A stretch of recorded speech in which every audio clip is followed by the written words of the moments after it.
आज का लेसन में हम लोग का चैप्टर 2 एंड वर्सेज 54, 55 एंड 56। और आज का लेसन में हम लोग शुरुआत कर रहे हैं स्थित प्रज्ञ के बारे में। भगवान स्थित प्रज्ञ के बारे में बताना अब शुरू कर रहे हैं और अर्जुन की क्वेरी आ रही है, उस पर भगवान कृष्ण उसके बारे में बोल रहे हैं। आइए पहले हम लोग वर्ष का चैंट करते हैं।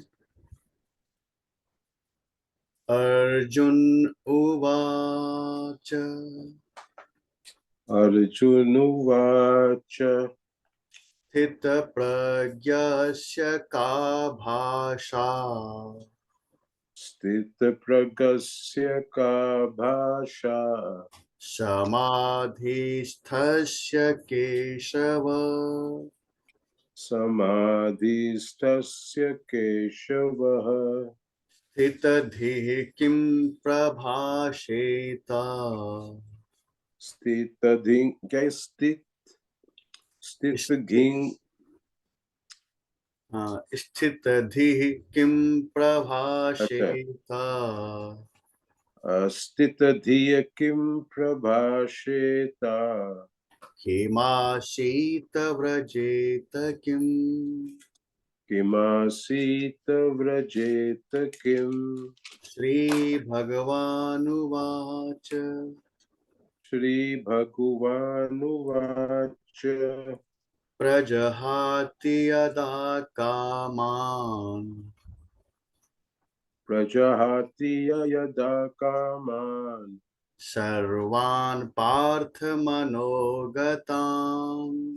सर्वान् पार्थमनोगतान् आत्मन्येवात्मना तुष्टः आत्मनैवात्मना तुष्टः स्थितप्रज्ञस्तदोच्यते स्थितप्रज्ञस्तदोच्यते दुःखेष्वनुद्विग्नमनः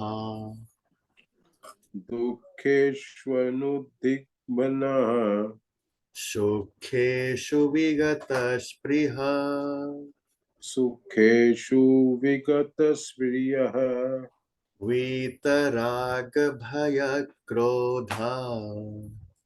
वीतरागभयो क्रोधा स्थितधीर्मुनिरुच्यते स्थितधीर्मुनिरुच्यते। हाँ, अर्जुन अब प्रश्न कर रहे हैं और अर्जुन का प्रश्न है कि हे केशव, जो व्यक्ति समाधि में स्थित हो गया है, जिसको समाधि मिल गई, उस व्यक्ति का, उस साधक का क्या लक्षण है? वो कैसे, क्या उसकी भाषा होती है, क्या उसके व्यवहार होते हैं, क्या उसका एक्सप्रेशन होता है, और जो कह रहे हैं कि कैसे वो बोलता है, कैसे बैठता है और कैसे चलता है। ये अर्जुन पूछ रहे हैं भगवान कृष्ण से। इसमें जो एक वर्ड आ रहा है समाधि, समाधि का हम लोग समझते हैं, इस वर्ड की मीनिंग को समझते हैं। इसमें देखिए, इसके दो पार्ट हैं। समाधि कहाँ है इसमें आचार्य जी? हाँ, है ना। ठीक समाधिस्थस्य केशव। तो ये कह रहे हैं कि जो समाधि में स्थित है, उस व्यक्ति का जो क्या लक्षण है, क्या भाषा है, क्या बोलता है, क्या बैठता है, क्या तो समाधि को हम समझते हैं। समाधि शब्द में देखिए दो इसका इसके पार्ट है। एक तो है सम और दूसरा है अधि। अधि, सम प्लस अधि। तो जो समता में स्थित है, तो जो समता में आ गया वो समाधि में आ गया। समाधि का जो है मेन मीनिंग है कि इसमें जब आपका मन समता में है, सपोज कि आपने कोई काम स्टार्ट किया या कोई आप खेल शुरू कर रहे हैं, कुछ भी कर रहे हैं, और जो आपके पास रिजल्ट आया, रिजल्ट अगर आपका मन माफिक आया तो और नहीं आया तो, दोनों में अगर आप अपने आप को सम रख रहे हैं, it means you are enjoying समाधि, it means you are living in समाधि। समाधि का ये है इसका प्रैक्टिकल मीनिंग। तो उसी को कहते हैं कि साधो सहज समाधि भली। जो संत कबीर, महात्मा कबीर ने जो कहा है अपने पदों में, साधो सहज समाधि भली, तो मतलब ये क्या कि समाधि ऐसी जो कि हमें चलते बोलते, है ना, काम करते हुए जो समाधि फलित हो जाए, और समाधि ही हमेशा मेंटेन होता रहे, सहज रूप से हम उसमें स्थित रहें, तो वो समाधि जो है सबसे श्रेष्ठ है। उसी समाधि के बाद भगवान कृष्ण यहाँ कह रहे हैं हमें वही समाधि अटेन करनी है। वो समाधि जिसका अर्थ लोग जनरली लगाते हैं कि आराम से ध्यान में बैठ गए और घंटों घंटों ध्यान में लगे हुए हैं, और हम उस आचार्य जी 1 मिनट जरा, 2-3 बज गए जी, जाके फिर वापस आए।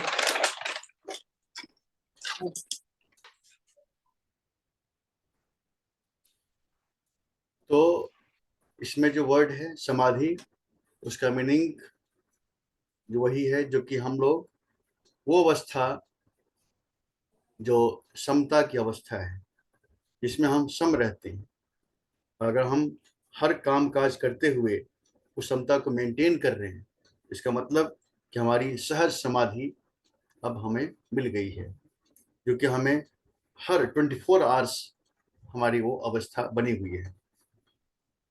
जब हम अपने आप को बिल्कुल एक मेंटेन करते हैं इक्वानिमिटी, तो इट मीन्स कि हम समाधि में ही चल रहे हैं, समाधि में ही बोल रहे हैं, समाधि में ही सब कुछ कर रहे हैं। तो अर्जुन का यही प्रश्न है कि ऐसा व्यक्ति जो समाधि में स्थित हो गया है, तो ऐसा जो स्थित प्रज्ञ व्यक्ति है, स्थित प्रज्ञ साधक है, उसका क्या लक्षण होता है, कैसे बोलता है, कैसे बैठता है, और कैसे वो चलता है, ये सब एक तरह से वो बिहेवियर के बारे में पूछे, उसका बिहेवियर कैसा होता है, क्या उसका आचरण होता है। और ये प्रश्न है, उसके बाद भगवान रिप्लाई दे रहे हैं, उत्तर दे रहे हैं, जिसमें कि पहला उत्तर दे रहे हैं वो, और कह रहे हैं प्रजहाति यदा कामान सर्वान पार्थ मनोगतान। कह रहे हैं कि हे पार्थ, जिस समय यह साधक अपने मन में उत्पन्न सभी कामनाओं को, सभी इच्छाओं को त्याग देता है, उसे बिल्कुल ही उसको उस इच्छाओं को एक ही बार में उसको त्याग देता है, उसको छोड़ देता है, तो क्या होता है कि वो व्यक्ति भीतर ही भीतर फिर वो अब वो संतुष्ट रहता है, क्योंकि उसको न कामना है, कोई इच्छा नहीं है मन में, उससे सभी इच्छाओं को त्याग दिया मन से, तो अब उसकी संतुष्टि जो है, सेटिस्फैक्शन है उसका, वो बाहर डिपेंड नहीं है, अब संतुष्टि उसकी भीतर से ही उसकी वो मिल रही है। अब भीतर से वो संतुष्ट है, भीतर से वो खुश है, भीतर से वो शांत है। तो ये जो अवस्था है, ये अवस्था स्थित प्रज्ञ की अवस्था है। वो कह रहे हैं आत्मन एव आत्मना तुष्ट स्थित प्रज्ञस्य तदा उच्यते। ऐसा जो व्यक्ति है वो व्यक्ति स्थित प्रज्ञ कहलाता है। अब देखिए भगवान कह रहे हैं कि कामना मन में होती है, कह रहे हैं कि मन में जो सारी कामनाएं हैं उसको जिसने छोड़ दिया, तो कामनाएं कहाँ पर है, मन के अंदर है। मन ही तरह तरह की कामनाएं उत्पन्न करता है कि आज फिल्म देखने चलूं, या आज जो है मतलब कुछ गोलगप्पे खाने चलूं, या आज वो मेला देखने चलूं। ये तरह तरह की इच्छाएं मन में होती है, उसमें कुछ इच्छाएं पूरी होती है, कुछ इच्छाएं नहीं पूरी होती हैं। जैसे कि होती है ना कि बच्चे जो है विश करते हैं, बच्चे अपनी इच्छा रखते हैं घर में, मुझे ये चाहिए, मुझे वो चाहिए, मुझे वो चाहिए, लेकिन पेरेंट उनकी सभी इच्छाओं को पूरी नहीं करते हैं। कुछ कुछ करते हैं, कुछ बोलते हैं कि बेटा अभी रुक जाओ, ये कुछ दिन बाद मिलेगा, ये मिलेगा, इस तरह से उसको समझाते हैं।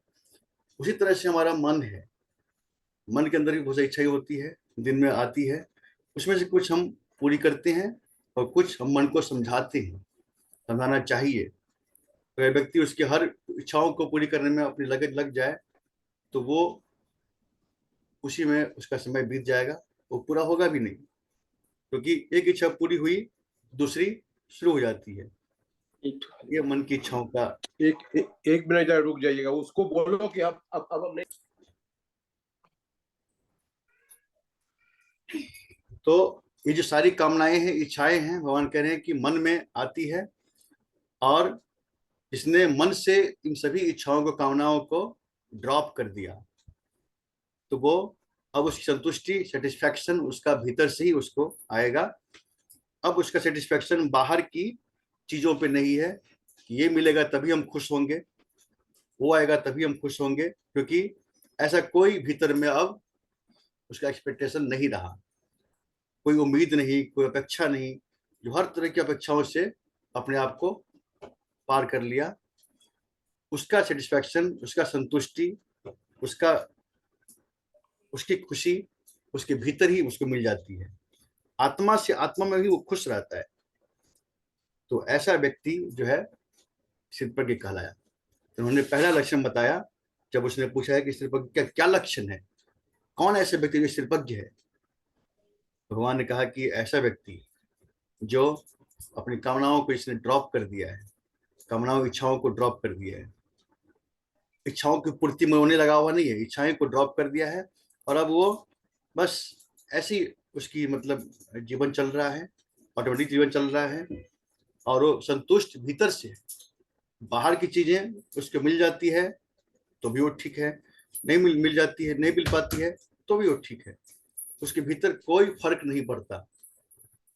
ऐसा व्यक्ति डिटरमाइंड है, स्थितप्रज्ञ है। ऐसा उसकी जो बुद्धि है बिल्कुल स्थिर है, stable mind, that one is stable mind, उसको स्टेबिलिटी मिल गई। Which one is stable mind? आपने क्या बताया अभी? किसकी बुद्धि स्टेबल होती है? इसकी इच्छाएं, कामनाएं, हाँ हाँ हाँ, राइट, डिजायर्स। डिजायर, लस्ट, जिसकी डिजायर लस्ट उसने ड्रॉप कर दिया अपने मन से, क्योंकि सब मन में होती है, सबका केंद्र मन में है, सबका आधार मन है। उसने मन से सभी इच्छाओं को, सभी कामनाओं को ड्रॉप कर दिया। तो अब वो बाहर उसकी हैप्पीनेस बाहर नहीं है, अब उसका हैप्पीनेस भीतर है।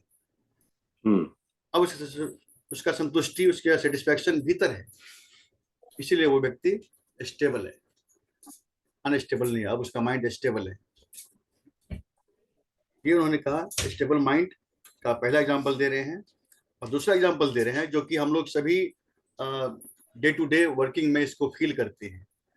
डे टू डे वर्किंग में हमें दिन में हमेशा कई बार ये चीज आती है हमारे सामने, और तो उस चीज को हम देखेंगे, उस चीज को हम अभी उसी चीज के बारे में भगवान कह रहे हैं कि दुखेस्वन उद्विग्न मना सुखेशु विगत अस्पृहा।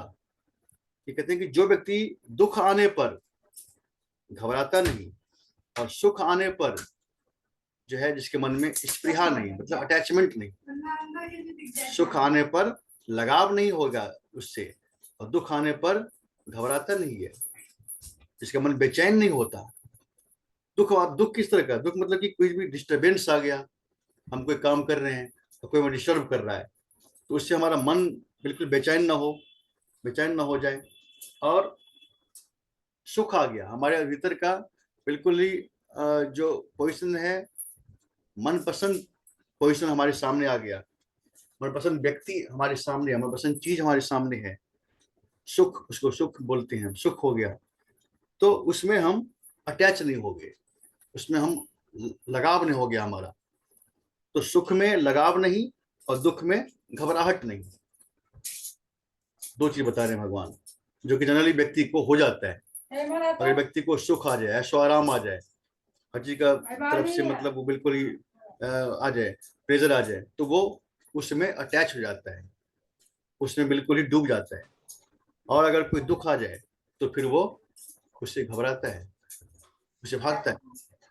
ये जनरली लोगों का ये मानसिकता है। तो ऐसा जो मानसिकता व्यक्ति है वो अनस्टेबल है। स्टेबल कौन है? कि अगर सुख आ गया है तो वो उसमें अटैच नहीं है, सुख आ गया ठीक है, आ गया है तो उसके कोई ऐसे एफर्ट थे, कर्म थे, उसके बाद उसको मिल गया है तो ठीक है, अच्छी बात है। और कोई अगर दुख आ गया है तो वो घबराता नहीं है, दुख को भी वो बिल्कुल ही, उस पोजीशन को भी वो बिल्कुल ही पेशेंसफुली उसको डील करता है, पेशेंस मेंटेन करता है वो दुख आने पर भी। तो ये जो जिसका माइंड इस तरह का है वो स्टेबल माइंड है, वो व्यक्ति स्थिर बुद्धि है। और फिर नेक्स्ट लाइन में कह रहे हैं कि वीतराग भय क्रोध, राग भय और क्रोध, तीन चीज की बात कर रहे हैं। राग हो गया आपका अटैचमेंट, भय फियर, क्रोध एंगर, ये तीन चीज जो है जो कि जनरली पीपल के माइंड में रहता है, ये माइंड का ये नेचर है। ये राग होना, लगाव होना, भय फियर होना और क्रोध एंगर में आ जाना, तीन चीज जो है बिल्कुल ही स्वाभाविकता है आ जाना है। तो जो अपने आप को इससे परे रखता है, पार रखता है, अपने आप को मतलब इस चीज से मतलब वो पार रखने की कोशिश करता है। पार होना तो बहुत ही सिद्ध अवस्था हो गई, लेकिन जो ऐसा करता है तो उसी व्यक्ति की कहने के स्थित धीर मुनि उच्चते, ऐसा व्यक्ति स्थित बुद्धि है, ऐसा व्यक्ति मुनि, इसको मुनि कहा गया, स्थिर बुद्धि और मुनि। मुनि मतलब वो जिसने अपने मन को वश में कर लिया है, उसी को मुनि कहते हैं, है ना। मुनि ऋषि मुनि हम लोग बोलते हैं, ऋषि मुनि की परंपरा है। तो ऋषि मतलब जिसने अन्वेषण किया, जो खोज करते हैं वो ऋषि, और जो अपने मन को वश में करते हैं वो मुनि। तो ऋषि मुनि, यहाँ पे कह रहे हैं कि मुनि ऐसा व्यक्ति स्थित बुद्धि है और मुनि है, क्योंकि उसने मन को वश में कर लिया। मन की जो नेचर है राग भय क्रोध, इसको उसने कंट्रोल कर लिया, ये उसके कंट्रोल में है ना। तो ऐसा व्यक्ति का मन स्थिर है, स्टेबल है, ऐसा व्यक्ति मुनि है। ये दो लक्षण भगवान अभी बता रहे हैं अर्जुन को, दो लक्षण। एक पहला लक्षण कि उन्होंने जो अपनी कामनाओं को ड्रॉप कर दिया और भीतर ही खुश है, इनर हैप्पीनेस उसको मिल गया। इनर हैप्पीनेस कैसे मिला? जब हमने अपनी कामना को ड्रॉप कर दिया। और दूसरा बता रहे हैं कि जो सुख में और दुख में अपने आप को इक्वल रखता है, सुख में न डूबता है और ना ही दुख में घबराता है, और जो अपने मन को कंट्रोल करता है, राग भय क्रोध, इनसे अपने आप को मन को बियॉन्ड रखता है, ऐसा व्यक्ति मुनि है। जो भी व्यक्ति चाहे वो गृहस्थ हो। इसका एक बार मैं इनका भी पढ़ के सुनाता हूँ आपको, जो इन्होंने लिखा है पार्थ सारथी जी ने। अंग्रेजी में बता दो ना। हाँ हाँ। इन्होंने लिखा है a person reaches the state of perfection when his mind is neither agitated by sorrow nor excited with joy. His mind remains in a state of equanimity, undisturbed by emotional variations. Here again, the interpretation of this verse has produced a wrong understanding of the state of perfection. Critics condemn this verse on the ground that it inculcates callousness and destroys human feelings. Inculcates, destroys human feelings means human के emotions को destroy करता है। जो लोग इस श्लोक को criticize करते हैं उसके बारे में कह रहे हैं। This criticism is baseless. The verse does not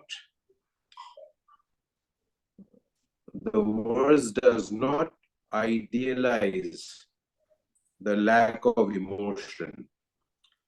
कह रहे हैं कि ये वर्स या ये श्लोक में भगवान नहीं, मेरे को your mind would still feel joy and suffer sorrow, but your intellect, यानी बुद्धि, would not allow the feelings of joy or sorrow to victimize you, to overpower you. you would keep the emotions of your mind under the control of your intellect. In other words, you would have emotions but never. अच्छा, ये कह रहे हैं you have emotions but never turn emotional. Emotion के बिना तो इंसान पैदा ही नहीं हो सकता है. बिल्कुल. इमोशनल भी आदमी तो होता है, हाँ, बस हर चीज की एक वो कंट्रोल रहती है. इमोशनलिज्म destroys your balance and poise.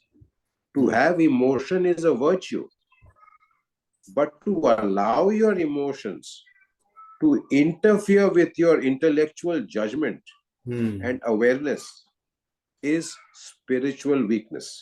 The verse indicates perfection as absolute tranquility of the mind, ever unaffected by any joy or by any grief. One freed from desire, fear, and anger experiences this state of mental equanimity. कह रहे हैं कि जिसके मन में ना कोई Dzire हो, ना कोई भय हो, ना कोई क्रोध हो, वही इंसान, ये एक मेंटल इक्वानिमिटी, अर्जुन जो तुम पूछ रहे हो, मतलब स्थित प्रज्ञ. Desire is the root of emotions. One develops desires due to a sense of imperfection, incompleteness, or unfulfillment felt within. A person who feels perfect, complete, and fulfilled entertains no desire whatsoever. Until you reach the state of absolute fulfillment in self-realization, you will always feel a void within. In the hope of filling this void, your thoughts run towards the world of objects and beings. Desire is the stream of thoughts flowing from you to the object. Once entertained, a desire can take on several modifications. This verse indicates two such modifications. When another object or a human being interrupts your flow of thoughts towards the object of desire, these deflected thought currents are called anger. When